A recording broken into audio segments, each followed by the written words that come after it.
Muy buenos días, señoras y señores. ¿Qué tal? Bienvenido, bienvenida a una nueva edición de este Despertar DOR en Radio 12, que como cada jornada también puede seguir a través de todas y cada una de las frecuencias de 12 Televisión. Estamos a viernes 4 de julio en 3 jornadas, es decir, el próximo lunes, chupinazo de salida a la festividad de San Fermín. Pero hasta entonces, por ejemplo, hoy, desde ahora ya está a las 9, como todos los viernes, sabe que nos gusta dar un repaso a la actualidad, a lo más destacado, si acaso, de lo que ha dado de sí esta semana.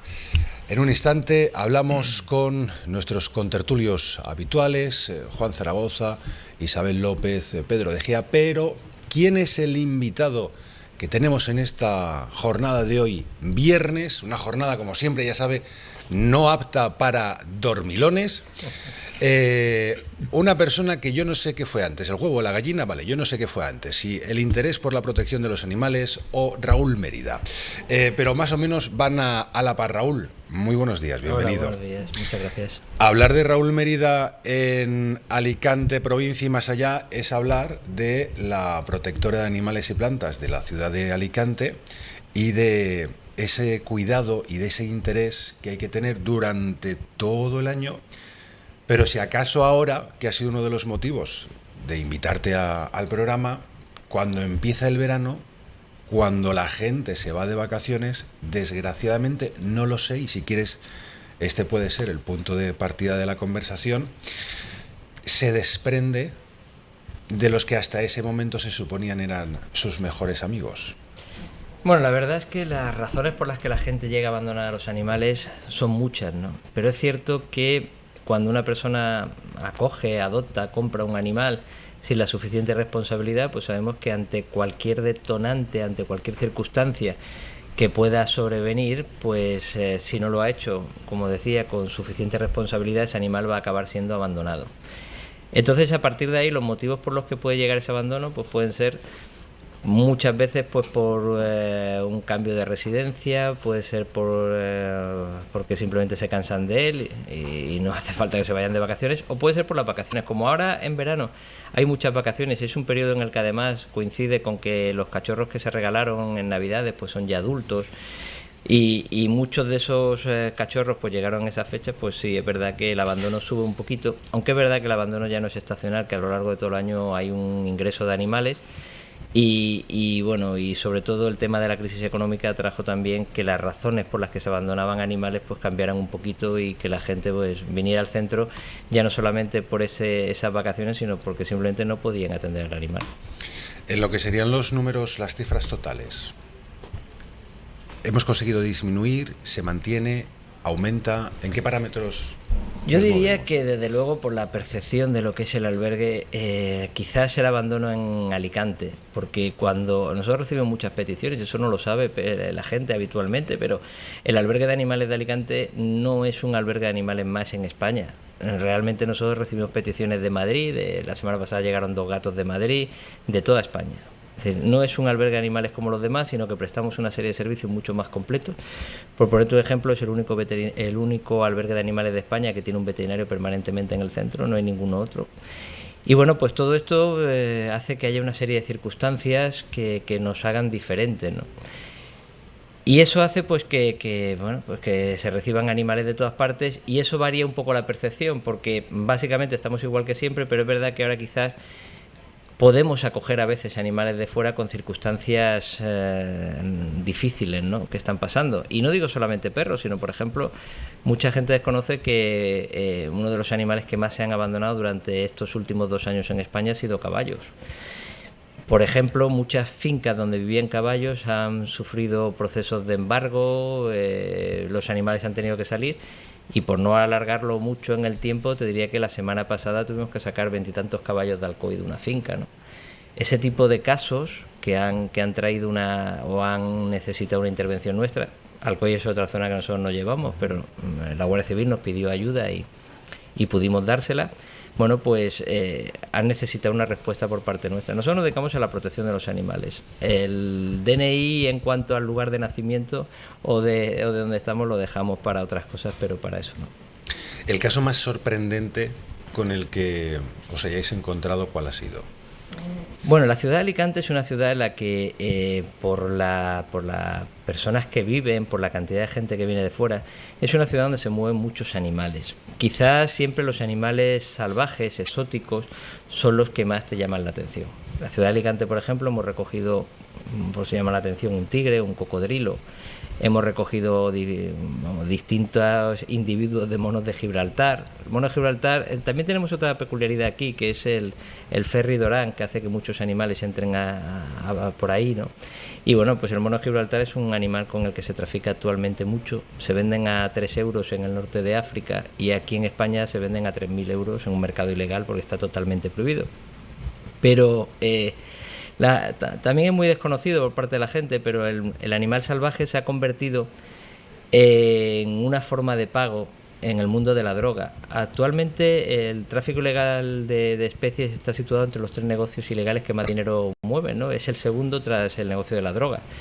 Y bueno, pues muchas partidas de drogas se pagan con dinero y aparte con animales exóticos. Eso ha hecho que, por ejemplo, nosotros hayamos en prácticamente todas las operaciones de narcotráfico que ha llevado a cabo la Policía Nacional en estos últimos años, siempre hemos tenido que intervenir pues recogiendo algún tipo de guacamayo, de loro, de mono de Gibraltar. En fin, yo creo que esos animales que se salen de lo normal pues siempre son los animales que más llaman la atención en cuanto a los recogidos en Alicante. Luego hay casos en los que los animales son abandonados. Últimamente también hemos tenido algunos de esos, en los que son dejados a lo mejor en una vivienda, en el interior de una vivienda, en una habitación, los inquilinos se van y los animales se quedan. Mira, por ponerte un ejemplo cercano, muy cerquita donde estamos ahora mismo, de estos estudios, a menos de 40 metros, una vez nos avisó una persona que tenía el piso alquilado y los inquilinos habían dejado dentro una perra y oían ruido dentro del piso. Entramos con la policía local y con el propietario de la vivienda y nos encontramos una perra muerta amamantando a sus crías que habían sobrevivido. Recogimos esas perras, esas crías, las dimos en adopción. Además, una vive muy cerquita de aquí, la habréis visto probablemente muchos de vosotros paseando a estas horas. Yo es que la acabo de ver, por eso me he acordado al entrar en los estudios, y es una de esas perras, de esas crías que sacamos de ese caso. Sí, el mundo de los animales tiene muchísimos casos. ¿Qué consejo le podríamos dar a la gente para, bueno, aunque sea un inicio de verano más, volver a recordar los 4 parámetros básicos? Hombre, yo lo que le diría a la gente es que la primera lucha contra el abandono, el evitar el abandono, empieza en el momento en el que alguien adopta un animal. Ese es el momento clave, ¿no?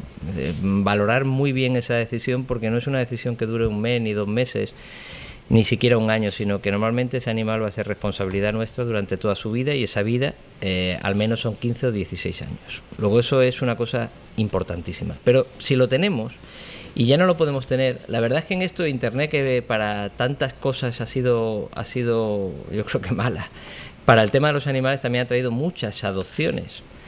Y hoy en día hay portales, nosotros tenemos uno que es Alicante Adopta, que bueno, pues que prácticamente puede dar una solución de adopción a un animal en un mes, es decir, como máximo. Te diría que en una semana están resueltos muchos de los casos que se publican. Nosotros hace unos 2 años decidimos que conjuntamente con los voluntarios del albergue de animales, organizar también un movimiento de adopción y un movimiento de voluntariado para los albergues. Esto es otra cosa muy desconocida, no solamente el nuestro, sino para cualquier albergue que lo necesitara, y lo hicimos a través de una asociación que se creó, que es Alicante Adopta, ¿no? Bueno, pues a partir de la web de la protectora de animales, de la web de Alicante Adopta, pues es una solución real para mucha gente. Es decir, que si no podemos tener el animal, desde luego el abandono no es ninguna solución. El abandono es psicológicamente pues causar un daño irreparable en el animal y causar un daño irreparable en la ciudad. Hay que pensar que hay gente que pierde su vida porque se les cruza un perro abandonado cuando va conduciendo. Eso es una cosa real que ocurre. Y bueno, antes desde luego del abandono, pues se puede buscar un dueño a través de la web, pero además si no se puede acudir al albergue de animales y llevar al animal y bueno, pues a partir de ahí podemos trabajar la adopción, ¿no? Pero de luego abandonar no es una solución. Dos cuestiones muy concretas para acabar. Una, ¿quién puede adoptar? 1.2. ¿Cuál ha sido el punto más lejano desde el que os han solicitado una adopción? ¿Y cuáles son esos servicios, o todos los servicios, que se ofrece a la ciudadanía desde la protectora? Bueno, con respecto al sitio más lejano, curiosamente ayer nos pidieron un perro desde Noruega, ¿no? Yo creo que está bastante lejos y es una de esas adopciones que se realizan a través de Internet. Con respecto a los servicios que ofrece la protectora de animales, pues verdaderamente no solamente es la recogida de animales o prestar un servicio de 24 horas durante todos los días del año, que es de los pocos sitios de España donde está. Fue el primer sitio en España donde se puso un servicio de 24 horas de recogida de animales, un teléfono que simplemente la gente puede llamar cuando ve un animal abandonado y se acude. Y luego aparte nosotros tenemos un servicio cuando empezó la crisis, que es un servicio de asistencia veterinaria para poder por lo menos curar, para cuidados paliativos de ese animal que está enfermo, que en un momento tiene un problema y que se realiza gratuitamente a través de los servicios sociales. Aparte de eso, pues el centro en sí es un gran centro social. Nosotros hoy empieza la prestación un chico, una prestación con los servicios judiciales por un tema que ocurrió hace años. Tenemos un convenio también con el Centro Diagrama para lo que es asistencia de menores que están en régimen interno por hechos delictivos cometidos. También tenemos otro programa social con personas mayores. Es decir, es un gran centro donde se producen. Y luego, aparte, una cosa que también la gente desconoce, pues hace unos años nos hicimos cargo completamente de un centro que era muy conocido en Alicante, que estaba en Guadalés, que era el Arca de Noé. Y esos animales, pues con muchísimo esfuerzo, muchísimo esfuerzo, y con las puertas cerradas de muchos sitios, nos lo bajamos hasta Alicante, y hoy en día Alicante tiene el único centro de rescate de animales salvajes de todas las especies que hay en Europa. Lo tenemos aquí en Villafranqueza, ¿no? Es decir, que bueno, pues es otro centro donde acogemos animales exóticos. Aquí en Alicante se han hecho proyectos muy importantes en la protección de los animales. Y es verdad que ha habido un grandísimo esfuerzo por parte de todos. Hemos contado con la ayuda de muchísima gente, también del ayuntamiento, pero es cierto también que a veces te da la sensación de que, y sobre todo ahora en época de crisis, ¿no?, en la que yo siempre digo que la crisis al primer lugar donde llegó fue a los animales y al último lugar donde se irá será de los animales, no del último lugar. Por ejemplo, un centro como el Centro de Rescate, el único que hay de animales salvajes en Europa, no recibe ninguna subvención. Recibía una y se acabó hace años. El último pago jamás se hizo. Nosotros somos también, cuando veáis las listas de acreedores de la Generalitat, nosotros también estamos ahí. Son 12.000 euros, no es mucho. Pero es que ese centro, con 12.000 euros, por lo menos paga una parte de la única persona que tiene trabajando el centro. Somos el único centro del mundo, el único centro de animales salvajes del mundo, podéis mirar todos los parques zoológicos y todos los centros, el único que tiene un solo trabajador. Y aquí no es que haya gente que no esté dada de alta, no, es que solamente hay una persona dada de alta y él el único trabajador que hay. Y luego hay un voluntario que soy yo, que he hecho del resto de horas y que le voy cubriendo sus descansos. Entonces, verdaderamente, uno a veces se pregunta, ¿no?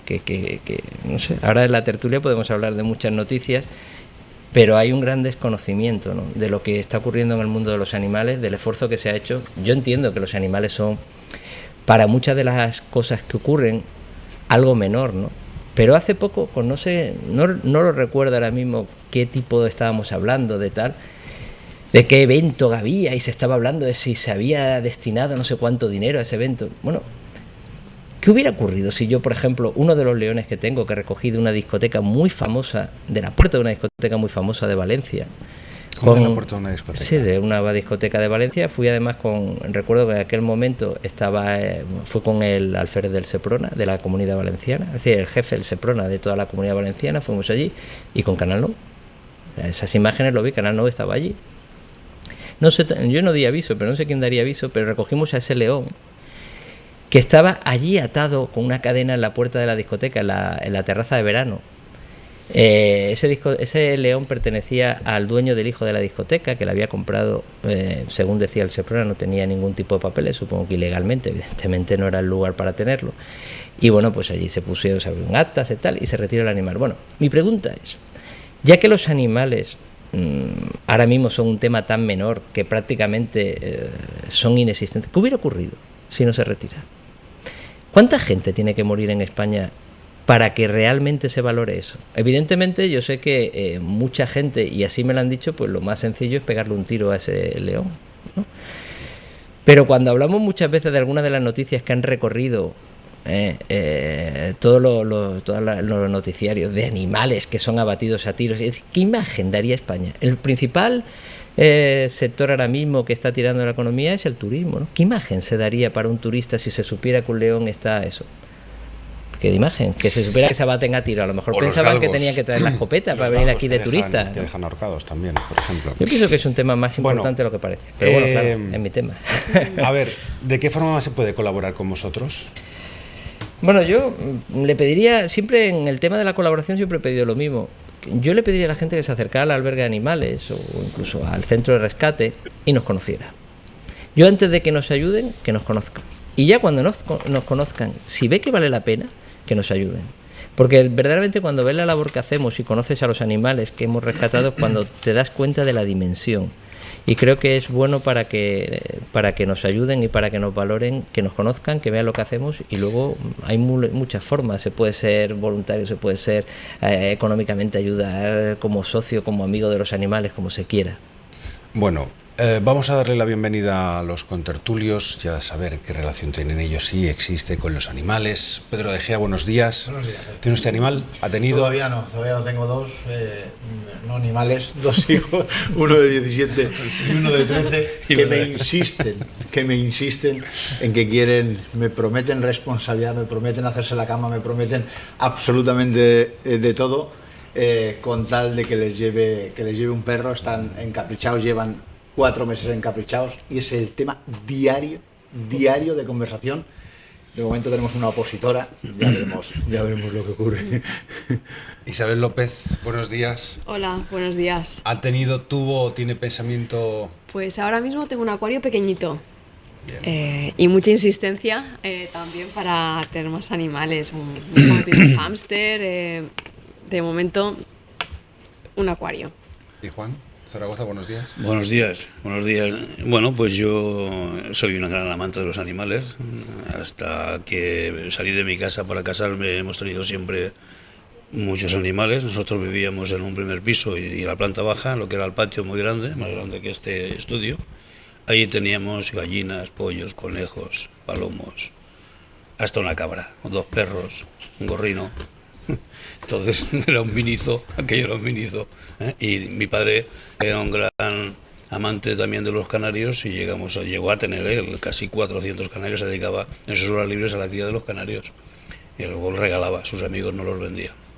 Incluso a veces cuando se rompía una pata con un palillo se la curaba, ¿eh? Y había un par de canarios que cuando llegaba él de trabajar se ponían en el canto de la mesa a los lados de su silla para comer con él, o sea que... Y luego ya pues en casa he tenido, cuando mis hijos eran pequeños, a lo mejor os vais a reír, pero 2 pollos y 2 patos, desde que nacieron hasta que fallecieron. Y después ya no. Pero ahora mi nieto, pues bueno, tiene una perra labrador. Se llama ¿Qué es lo Muga. que faltaba? Porque Sí. eso no habías hablado todavía. Caray. Se llama Muga y es una perra increíble. El cariño que te traslada ese animal compensa con creces todos los destrozos que en el proceso que tiene desde que es un cachorrito hasta que se hace adulto, porque se lo suele comer todo. Yo me quedé alucinado cuando vi un día que se había comido las sillas de la mesa de la cocina de casa de mi hija, los asientos y las patas de la mesa, incluso parte de una pared. O sea, mi yerno estaba repasando la pared con yeso y tal, y cuando se secaba llegaba la perra y se lo volvía a comer. Era tremendo. Pero sin embargo, la perra demuestra un cariño tanto a mis hijos y a mi nieto como a nosotros cuando vamos a casa y los vemos, impresionante. Te compensa con creces, con muchísimas creces, o sea, todo lo que... las molestias que te tiene que dar, porque como decía Raúl, Si tienes un animal en casa, adquieres una responsabilidad, porque sus necesidades las tienes que cubrir. Él no las va a cubrir, puesto que es un animal de casa, o sea, el doméstico. Por lo tanto, tienes que estar pendiente, tiene que estar bien cuidado dentro de tus posibilidades, tiene que estar bien atendido, con su visitar al veterinario puntuales y demás, bien lavado, en fin, en condiciones. Si no, no lo tengas. O sea, y hubo una época cuando Raúl y yo trabajábamos juntos que partimos de cero en la Consejería de Sanidad, se acordará. El centro que habla de Villafranqueza es el Roal, que es una propiedad municipal. Hubo una época que nos costó trabajar mucho y muy duro para convencer primero al alcalde y al ayuntamiento, a los compañeros, de que había que hacer lo que Raúl pretendía, que es un referente a nivel nacional. Y luego también hubo una época muy difícil, porque yo recuerdo un caso, si te acordarás tú, cuando fuimos a desalojar a una serie de personas ahí en el Altozano, ¿cómo se llamaba aquello? Al lado de la placita de toros en Montoto. Bajamos un burro que estaba en un tercer piso en un balcón. Un burro metido en un tercer piso en un balcón. Imagínate. Cuando, en fin, hay cosas muy curiosas, ¿no? Pero que ellos hacen una labor magnífica, y sobre todo el mensaje es ese. El mensaje es que las personas, por darle un capricho al niño, no, pues que le compren un juguete, que eso no tiene alma ni tiene corazón, y ya está. Porque los animales todos, aunque sean salvajes, todos tienen alma y corazón. Sin duda, y estar con un animal es como en ocasiones estar en el paraíso, y así es un pie que me he encontrado yo para llegar a Benidorm, porque un estudio asegura que Benidorm tiene las mejores playas urbanas de todo el Mediterráneo. ¿Cuánto tiempo hace que no vais por Benidorm vosotros? Yo día sí, día también, con lo cual una ciudad que me encanta, es una ciudad a la que visito, una ciudad que por motivos empresariales tengo que estar allí, y bueno, a mí me encanta porque me encantan los estudios que hace Benidorm sobre sus playas. Yo creo que eso, yo te garantizo que hasta que cualquier ciudad haya un buen estudio sobre sus playas, independientemente que son increíbles, independientemente que son magníficas, independientemente que tienen los mejores servicios, pero me encantan los estudios de las ciudades que dicen que sus playas son las mejores. Pero yo creo que no pasa nada por ser un poquito chauvinistas, ¿no? No, al contrario, es muy bueno, y más en esta época donde es muy importante para el turismo y donde es muy importante darse a vender y donde cada día... Y algo que tampoco conjugamos nosotros. Pero vamos a ver, si es que Benidorm es un referente mundial a nivel turístico por la serie de servicios que presta, incluida, que fue la base, las playas. De un pequeño puertecito pesquero que hubiesen estado toda la vida, con todo mi respeto para la pesca, pues malviviendo porque no había nada, y muy poquita huerta, porque el término municipal de Benidorm es muy pequeño en comparación con el resto, está rodeado por otros términos municipales más grandes. Ahí llegó un alcalde que se llamaba don Pedro Zaragoza Ors, con una visión de futuro increíble, hizo un plan general increíble y aprovechó, y además es un ejemplo para todo el mundo, hacer los edificios verticales con zonas verdes para tenerlas y ahorrárselas al ayuntamiento, no solamente construirlas, sino mantenerlas, y que promocionó y que cuidó. Y las playas de Benidorm son importantísimas, pero Benidorm es un pueblo, una ciudad que está reconocida a nivel mundial. ¿O es que es casualidad que todos los años esté batiendo los récords de asistencia de turistas a Benidorm? Eso no es casualidad, es porque las playas son así de importantes. Lleno los 365 días al año. Lleno, y lo saben hacer muy bien. Con un centro peatonalizado impresionante, y lleno los 365 días al año. Restaurantes, tiendas, con distintas evoluciones en el comercio, pero a reventar los 365 días al año. Da lo mismo que sea invierno, da lo mismo que sea verano, primavera, cualquier momento que vayas a Benidorm está a reventar. Centralizado en invierno en un tipo de turismo, en primavera en otro tipo de turismo, en verano otro tipo de turismo, pero sabiendo explotar muy bien lo que quiere, y sobre todo es una ciudad que sabe de dónde viene, dónde está y lo que dónde quiere ir. Eso es muy importante. Pero es que es indiscutible que Benidorm es un referente a nivel mundial en temas de turismo. Nos puede gustar más o menos ese modelo, pero desde luego han demostrado que el modelo funciona. Y de hecho hace poco recibió la visita del alcalde de Miami, nada menos, que vinieron a copiar y a ver ver in situ cómo funciona Benidorm, lleno durante todo el año, con una asociación además de hosteleros muy fuerte, muy importante, que no se callan una, que le dicen alto Tony y claro Navarro. a quien sea lo que tienen que hacer y defender su propia ciudad, y que se venden muy bien por parte de todas las instituciones, sea ayuntamientos, sea hosteleros, los propios hoteles individualmente, porque además pasan cosas curiosas como que no sea una ciudad reconocida, no esté declarado un municipio turístico, que también son cosas para estudiar. O sea que ellos mismos se han creado a sí mismos, han crecido, se han mantenido y son referente a nivel mundial para el turismo y para otras ciudades que podemos tener en mente como también muy turísticas. Y para ellos mismos, Isabel, yo tengo un negocio de pirotecnia allí y hay que ver cuando llegan las fiestas de noviembre cómo sale la gente de Benidorm, los de Benidorm de verdad, a disfrutar, a pasarlo bien, y con esas casi 200 peñas sale la tradición de los de Benidorm de verdad. Que no han perdido su identidad. Cuídalo de fuera y sobre todo siguen siendo ellos. Es muy importante. Raúl. Pero la verdad es que cuando he leído Claro, es que las cosas hay que leerlas muy bien. Me ha llamado la atención porque es verdad, y de lo que decía Pedro, que habla de las playas urbanas. Claro, porque al principio he leído las mejores playas y digo, hombre, yo creo que han exagerado un poco, porque aquí en la provincia de Alicante hay playas muy buenas, urbanas. Pero claro, urbanas. Claro, todo el mundo, todos podemos ser lo mejor en algo. Solo hay que buscar las palabras concretas para ser lo mejor. Pero bueno, es verdad que Benidorm, yo también es una ciudad a la que voy muchas veces, que conozco. Es verdad que ha hecho cosas muy importantes. Creo que está entre las 5 primeras ciudades del mundo en número de rascacielos. Una vez se hizo un estudio, y era muy curioso, creo, y os diría que está la segunda, pero no quiero avanzar algo que me parece, ya me llamó mucho la atención cuando lo leí, a ver si venía también una coletilla como esto y por eso no lo...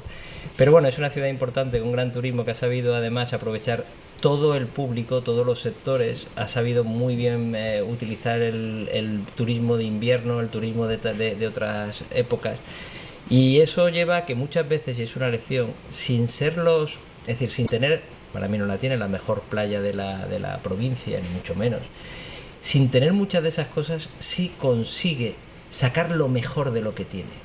Eso es una lección que aquí en Alicante deberíamos de aprender, porque tenemos cosas muy buenas, y si sacáramos lo mejor de lo que tenemos, éramos los primeros del mundo. Solo hay que sacar lo mejor de lo que tenemos. Aquí tenemos playa, tenemos montaña, tenemos un castillo en medio de la ciudad impresionante. Y sin embargo no sabemos, pero que no sabemos. Pero tenemos una colección en el castillo de Playmobil magnífica. Sí, eso sí. Pero bueno, tenemos por ejemplo el acceso. A mí me gusta mucho pasear por el castillo, el acceso es otro tema, ¿no? Pero sí que me parece que deberíamos de sacar lo mejor de una ciudad. Y los alicantinos tenemos, incluido yo, que yo no nací aquí, pero me siento soy de los mayores defensores de Alicante que hay. Además a mí me dicen que es donde quiero vivir, y yo me volví a la ciudad de la que nací en Sevilla, y a los 3 meses dije, no, me vuelvo a Alicante. Y me volví a Alicante porque echaba de menos la luz de Alicante. Bueno, pues yo creo que los alicantinos tenemos un gran error, que es no querer la ciudad.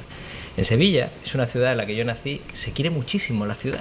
Por ejemplo, yo lo veo con mi tía, con mis padres, empiezan a hablar y hablan de cómo se llama una calle. Llevan muy mal que tú le hables de una calle que no sepan qué calle es. Es mejor que cualquier taxista. O sea, los sevillanos saben el nombre de todas sus calles, aman sus tradiciones. Da igual que no crean, que no sean religiosos, pero la Semana Santa no hay quien se la toque. Ese amor a la ciudad, a lo que representa la ciudad, yo aquí en Alicante lo he echado siempre en falta. Creo que es una asignatura pendiente, y te das cuenta como mucha gente que hemos venido de fuera conocemos más cosas de la ciudad y amamos más cosas de la ciudad que gente que vive aquí toda su vida. Y eso es porque no se valora, y eso es una asignatura pendiente.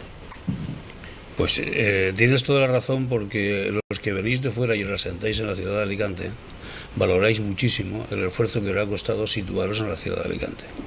Porque el alicantino tiene fama de ser persona muy abierta y acogemos a todo el mundo y tal, pero con un poquito de, digamos, un poquito entrecomillado, ¿eh? Os lo tenéis que ganar para integraros dentro de lo que es la vida social de la ciudad. Eso ocurre, y si no lo quieren reconocer, a mí me da igual, porque con mis años yo lo he vivido y sé que es así. Y entonces valoráis mucho, os cuesta mucho esfuerzo valorar mucho lo bueno que tiene Alicante, y también os dais cuenta de que por parte de los alicantinos, de verdad, pues la gran mayoría pasamos olímpicamente muchas veces de nuestra ciudad y valoramos todo lo que viene de fuera. Eso hubo una época aquí en esta ciudad, los años 60 por ahí, final de los 50 hasta principios de los 70, que todo lo que venía de fuera era lo mejor. y nos dedicamos a destruir todo lo bueno que teníamos, porque teníamos un centro histórico precioso, una serie de edificios preciosos, y desde las propias administraciones, todas, no solamente el ayuntamiento, todas, Diputación, todas, los gobiernos civiles que habían entonces, se dedicaron a destruir todo lo bueno que teníamos. La Casa Felipe Bergé, por ejemplo, o la Duaneta, por dos referentes, ¿no? La Duaneta, que se nos vendió a los alicantinos, que se desmontaba piedra a piedra para luego reconstruir esa fachada, y las piedras están por ahí, por el vertedero, en algún rincón diseminadas, alguien se las habrá llevado incluso a su casa. Las puertas de la reforma del Mercado Central, que eran también de hierro, una obra de arte, pues gracias a un particular que las encontró se pudieron recuperar, pero no se han vuelto a reponer. Dos pequeñas pinceladas para que os deis cuenta de que la responsabilidad yo no se la he hecho nada más que a los propios alicantinos. No ha habido por parte de las autoridades desde los años 60 para acá, incluyendo ya nuestra época, a pesar de las leyes que obligan a mantener los restos arqueológicos y toda la historia, no ha habido una concienciación al ciudadano desde las administraciones públicas para que se respeten los valores que tenemos y las cosas que tenemos. Incluso hace 2 o 3 días en la prensa venía el abandono de unos restos arqueológicos en zonas muy cercanas, en jardines, ahora no me acuerdo la zona exacta cuál es en Alicante, y allí están, sufriendo un deterioro continuo y no se valora para nada, cuando eso incluso hay una ley que les protege y que había que hacer cumplir, y el ayuntamiento ha pasado olímpicamente. Ese es el motivo. Alicante hay que reconocer de todas maneras a la gente que venimos desde fuera, yo vengo de fuera pero de más cerca, de aquí al lado, de Gijona, que ha cambiado mucho en los últimos años a bien. La avenida de Denia, por ejemplo, ahora llegas a Alicante y te recibe mucho mejor que hace unos años, que era prácticamente un embudo que no había quien pudiera acceder a la ciudad. Eso lo ha hecho el Partido Popular, Isabel. Sí, Juan, y estoy reconociendo que es una cosa que a la ciudad le ha ido muy bien, pero iba a continuar. A ver, lo que a mí me parece que ya no está tan bien es que a la misma vez se hable de Alicante y se frivolice una ciudad por parte de una alcaldesa también del Partido Popular y ahora imputada, que Alicante guapa y una ciudad llena de flores y poco más. Se podrían haber hecho muchas más cosas. La ciudad, aquí lo hemos planteado muchas veces, que es una ciudad de Alicante que no sabemos ni a dónde va ni de dónde viene, que no tiene un objetivo. ¿Es turística Alicante? ¿Qué es Alicante? ¿Hacia dónde va? ¿Sembramos centros comerciales? ¿Despoblamos el centro comercial y el centro histórico? Los políticos están para dirigir y hacen muchas cosas bien y otras cosas que no están tan bien. Pues ahorita también te doy la razón. Estamos a mitad del camino de la nada. Los tópicos existen. Si Cataluña tiene el tópico de agarraos, Madrid chulos, Alicante tiene el tópico del menfotismo. El menfotismo existe. Ahí están luceros cayéndose, no pasa nada. Ahí están las vibraciones del tranvía, no pasa absolutamente nada. Pasa si las fuentes tienen verdaderos agujeros, no pasa nada. Luego vienen las mascletas, le echamos las culpas a las mascletas, y si no, ya le echaremos la culpa a alguien. No existe, no tenemos riqueza histórica. El castillo no lo hemos podido desmontar, si no estaría desmontado por completo. No tenemos historia, no tenemos eso, y no guardamos absolutamente nada. Comandancia, Juan ha citado 2 pinceladas, podríamos estar citando pinceladas de la ciudad de Alicante, de cosas que habían y que no hay, pero no pasa nada. Menfot. Otra cosa que no habrá será la ciudad de la luz. Y el portavoz del Grupo Municipal de Esquerra Unida en el Ayuntamiento de Alicante, Miguel Ángel Pavón, ha pedido al Partido Popular de la Comunidad Valenciana que pague de su bolsillo la devolución de las ayudas ilegales a la ciudad de la luz. Bueno, eso es hacer un poco de demagogia barata, y Miguel Ángel Pavón lo sabe. Lo que pasa es que su papel es decirlo. Una cosa es que la Ciudad de la Luz, cuando se construye con las ayudas europeas, pues Europa no nos da el dinero así porque vayamos nosotros, los que somos muy guapos, y se lo pedimos y nos lo dan. Tienes que llevar un proyecto serio, y con los correspondientes avales de que ese proyecto se va a hacer y se va a hacer correctamente y tal. Eso es en un principio cómo se concede la ayuda. Después ese proyecto al final no se hace lo que en el proyecto consta, o no se gestiona, porque sí se construye, pero no se gestiona como se debe de gestionar, y vienen los problemas. No es que lo pague el Partido Popular, porque es simplemente que ahora hay un tribunal de la Comunidad Europea que ha dictaminado que para lo que se dio ese dinero, sobre todo en la gestión, no en la construcción, sino en la gestión, no se han cumplido los objetivos y por lo tanto se debe devolver el dinero.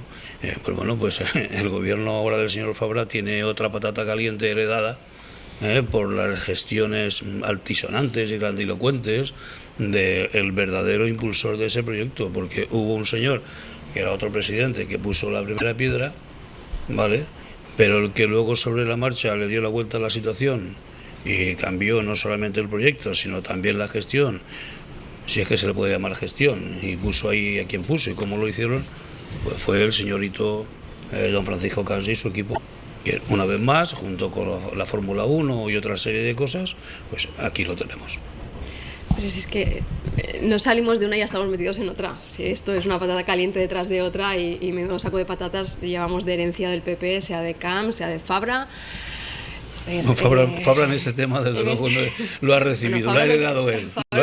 Es el que mueve las líneas rojas que pasan del amarillo al naranja y pasando por el verde o el y me morado. consta que están trabajando para solucionar el problema, pero es un problema bastante serio. Su obligación es. El de los dos. Oye, ayer estuvo en FAES con el expresidente Aznar y fue muy claro y muy contundente el señor Fabra con las líneas y con las reclamaciones.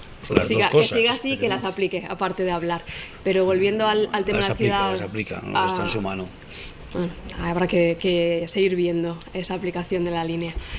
Volviendo al tema de la Ciudad de la Luz, es una pena que un proyecto que podría haber sido referencia para Alicante en positivo, y ahí hablamos otra vez de la identidad y la entidad de esta ciudad a nivel internacional, se ha convertido en otro bluff y otro desastre de gestión del Partido Popular. Que lo pague el Partido Popular, pues el Partido Popular no es responsable así en general de absolutamente todo. La política del Partido Popular la deciden personas y la Ciudad de la Luz la gestionan personas, que se depuren responsabilidades, lo que se haya hecho mal, que salga a la luz. Exactamente, tampoco vamos a hacer aquí política barata, vamos a decir las cosas como son. Miguel Ángel Pavón habla del Partido Popular, yo soy simpatizante del Partido Popular, pero habrá muchos militantes del Partido Popular que no tienen ninguna responsabilidad. Yo lo que sí puedo decir aquí, altito y claro, es que a quien hay que pedirle responsabilidades es sobre todo a los directivos, desde el director general al Consejo de Administración. Esos directivos están nombrados por políticos. Exacto, y hay decisiones y hay control. Y al conseller de turno que pone a esas personas que no están capacitadas para gestionar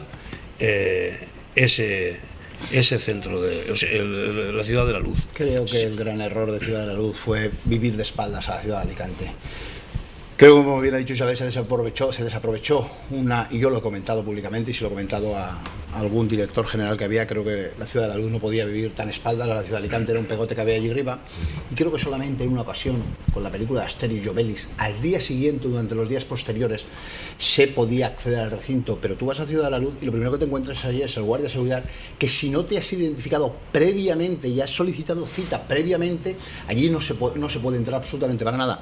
Se rodó la película famosa esta de la inundación, del tsunami, tiene un embalse, pues llamarlo de alguna manera, porque no sé cómo calificarlo en este momento, ¿vale? Una gran piscina monumental, y ahí no se puede entrar absolutamente para nada, no se puede realizar absolutamente nada, nadie ha visto nada, han habido estudios, han habido películas, se podría haber creado casi un parque temático del cine, y absolutamente nada. O sea, ha sido un corralito de unos cuantos para unos cuantos, gestionado o mal gestionado por unos cuantos, y si ha habido algún beneficio se lo han llevado unos cuantos, con lo cual creo que era un pegote que había ahí y que se ha perdido una gran oportunidad, y al final ha terminado como ha terminado, pero porque no sirve para nada, no vale para nada y no es Alicante.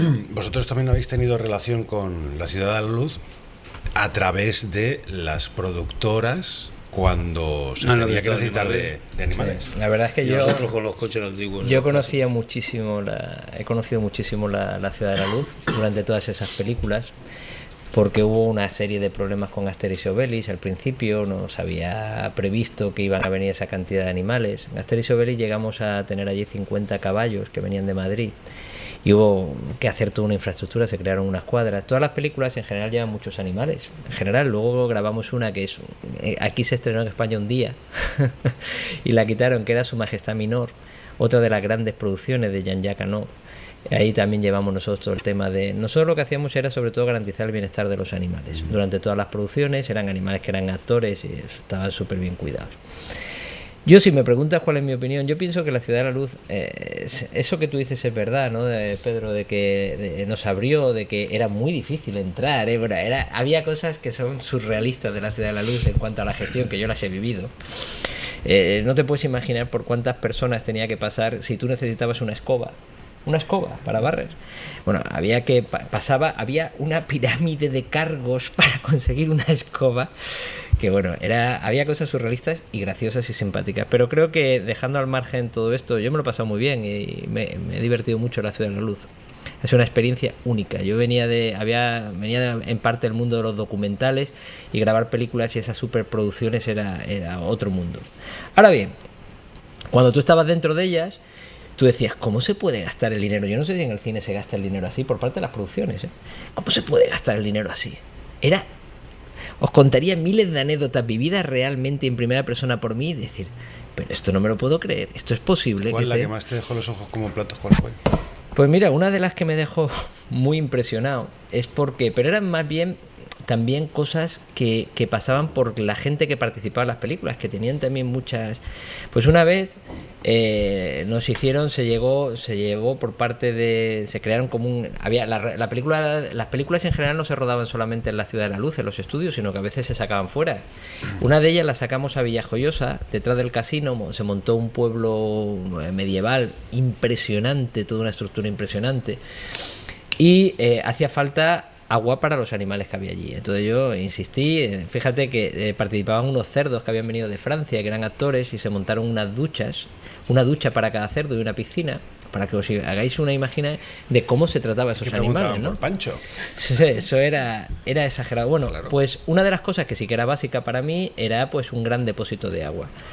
Se montó un depósito de agua, se trajo agua que cogimos a través de una empresa, pero cuando llegamos allí, el dueño digamos que el encargado de los animales decía que no se fiaba, pese a todas las acreditaciones, de que el agua que estaba en esa especie, que eran pero muchísimos litros de agua, pues que fuera agua potable. Entonces pidió un análisis.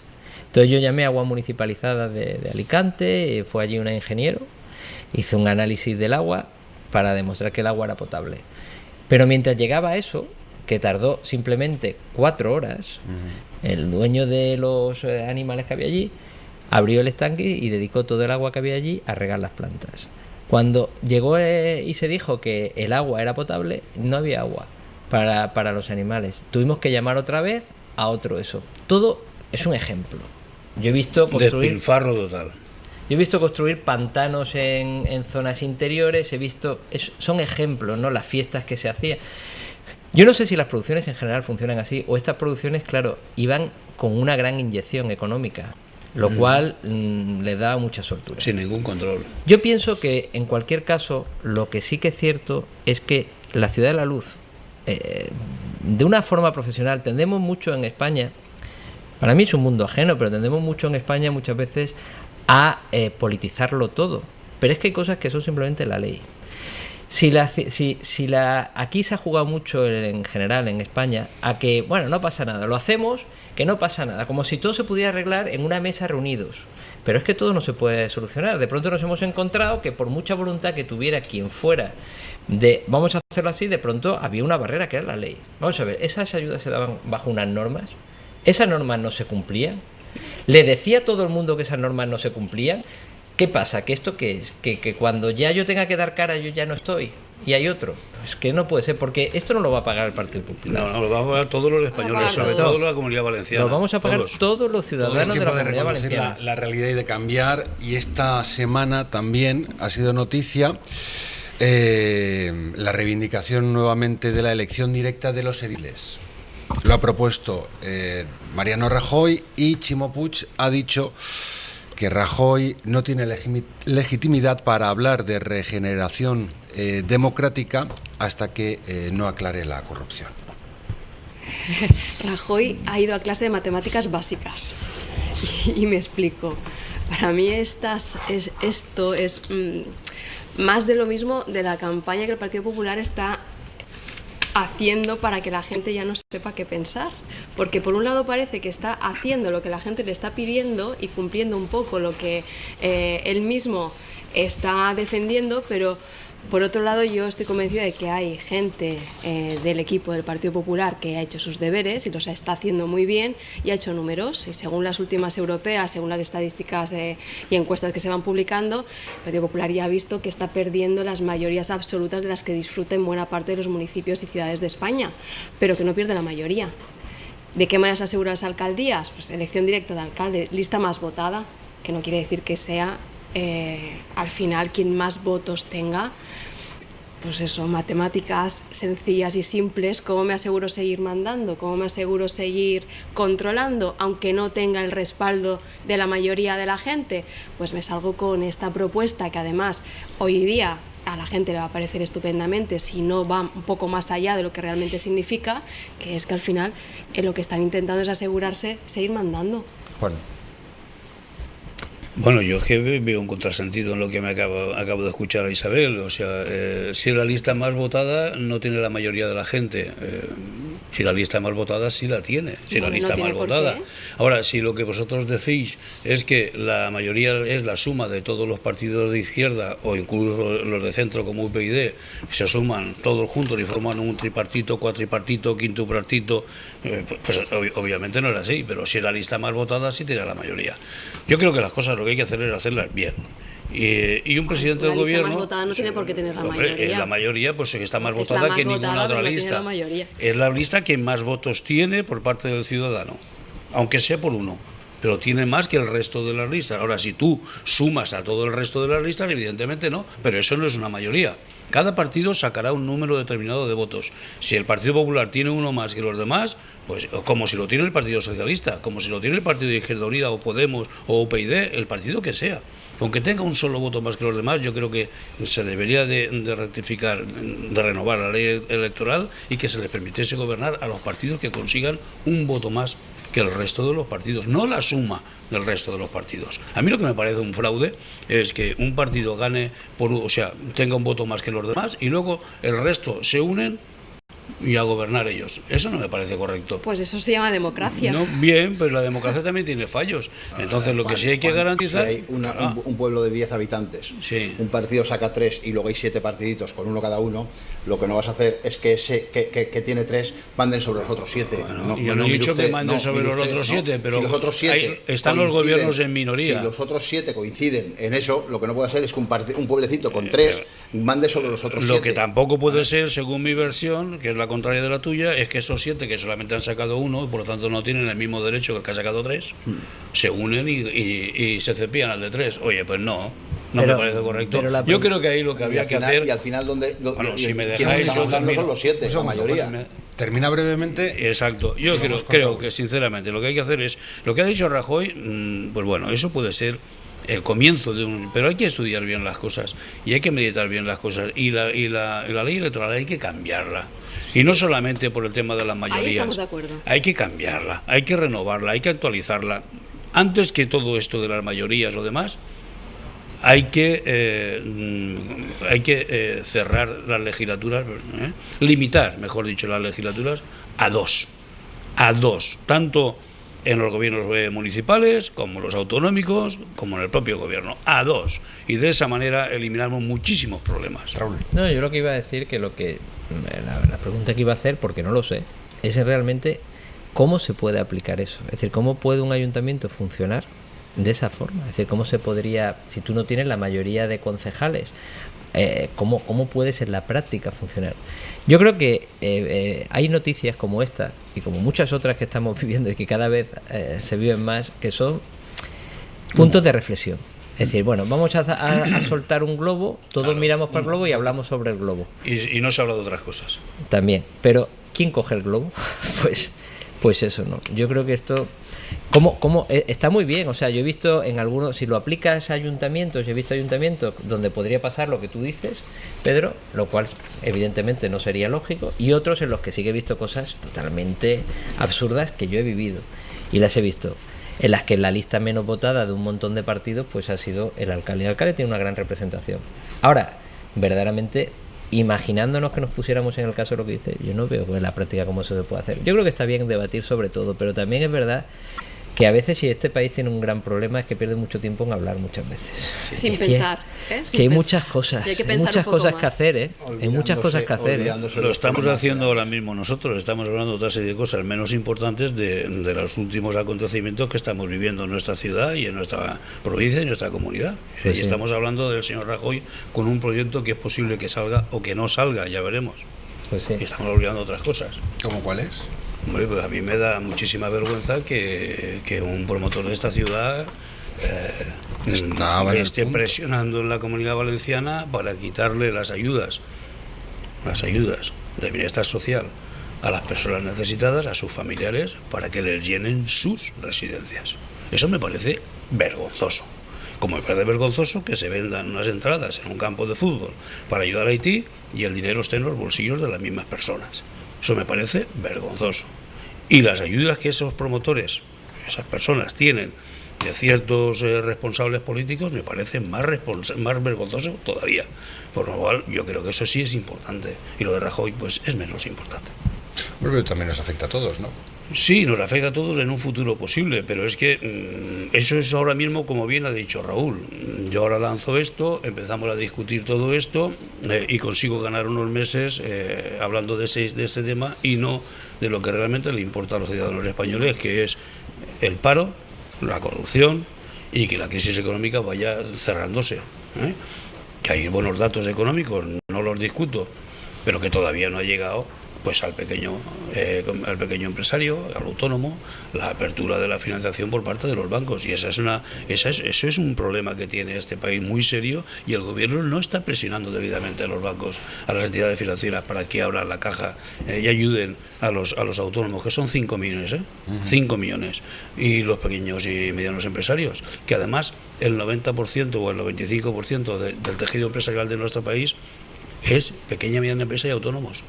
Grandes empresarios que no tienen ningún problema, ellos no necesitan financiación. Esos son un escaso 5 o 8%. A ellos les da igual. Si no trabajan en España, trabajan fuera. Les da exactamente igual. Sí. Eso por un lado. Pero sí, a mí el tema de que personas que necesitan esos 300 euros o esos 200 euros o esos 400 euros todos los meses para poder la propia familia ayudar al discapacitado o al enfermo terminal o al que no pueden tener una residencia, personas mayores con Alzheimer, con Parkinson, etcétera. Hombre, me parece totalmente vergonzoso que estas personas estén maniobrando para que no les lleguen las ayudas a esas familias y se les llenen sus propias residencias. ¿Debería dimitir el señor Cotino? Yo ahora mismo no debería dimitir. Si nos basamos en lo que hemos leído y escuchado en la radio, yo creo que sí. Pero bueno, él ya está diciendo que mientras no le imputen, pues no va a dimitir. Es un hombre extraño. Mira que hace tiempo que estamos en esta comunidad autónoma diciendo que las ayudas a la dependencia no están Perdona, Isabel, funcionando. pero es que hablamos mira, del ¿a qué señor punto Cotino llegamos? porque es el cargo público, ¿no? Pero nos olvidamos de los promotores, de los que por detrás del señor Cotino son los que se dedican a tejer esa telaraña y llegar a que el señor Cotino pique el anzuelo y la araña le pique. No lo mata, pero le pica y lo contamina. Y esas personas están ahí y no pasa nada.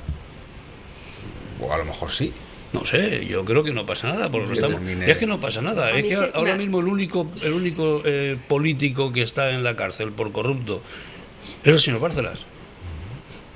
Porque Pedro Hernández Mateo, que también está condenado por corrupto, no ha pisado la cárcel todavía. Ya nadie habla de él. Bueno, pero a ver, en España la ley... Ya está condenado y perdió el recurso. Sí, pero a ver, yo no estoy aquí para hasta defender que a el nadie, ni Supremo mucho menos, decida. pero lo que me refiero es, en España, y ayer mismo, por ejemplo, con el caso Noos, Sí. lo volvimos a ver cómo las investigaciones pueden en determinados momentos dar giros y sobre todo cada una lleva su ritmo. Oiga, antes o después Ya, la justicia pero va a tocar a su puerta. A mí me llama la atención que antes o después la justicia, y además yo confío muchísimo en la justicia y la he defendido siempre, porque además yo he estado en manos de la justicia y sé de lo que hablo. ¿Cuánto Y con tiempo? 10 años.